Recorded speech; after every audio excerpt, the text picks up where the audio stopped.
So for a single leg squat, we're just gonna get everything ready and then we're gonna come straight up using just one foot. So go ahead and come all the way up and come all the way back down. Up and down, two more. So this is more or less the motion we're going for. Keep that knee back just a touch.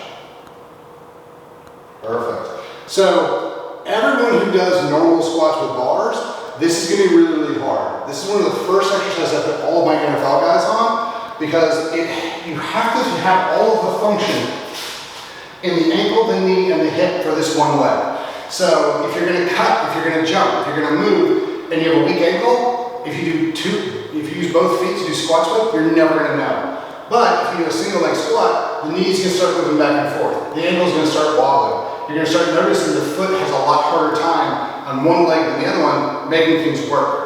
So as you go through this, if you notice, and that makes my ankle feel weird. Your ankle feels weird because it's weak. If you strengthen it, you're not going to roll it as often. When you cut, you're not going to collapse. You're going to have full functionality of the whole body. You can also build this exercise up into a very, very powerful core exercise. But first you have to be able to do this whole thing. So go ahead and do a couple more so everybody can see now I showed them that. The other nice thing is that this bench is pretty wobbly. And while that's not a good thing for beginners, it's a great thing for somebody like Kara because what we're also working on is stability. So a lot of my athletes, I'll have them actually get on foam blocks. That's good.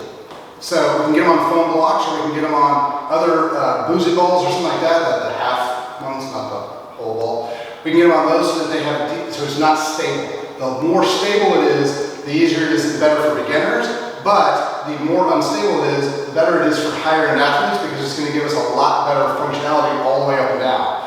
So this is a great one to go to. And the other thing I love about this one is that if you hold a 20, 30 pound dumbbell and you just do a single leg squat and you go slow, you're going to blow your legs up. It's one of the hardest workouts you can do, and there's no compression to the spine. So we don't break bones, we don't break the vertebrae, we don't damage the discs, we don't do any problems to the spine. If you got scoliosis, if you have a bad back like I do, if you have any issues, or if you're not 17, this is the best way to go. Because if our body's age, if we're thinking about how is my body going to function in 20, 30, 40 years, you want to make sure that you're not putting undue stress on it. So putting 200, 300, 500 pounds into your spine, into those discs, not the best thing to do over time. Cut it in half and just have one half of your body doing it. So that's our single leg squat. That's one of my favorite exercises. So that's how we're going to start with that.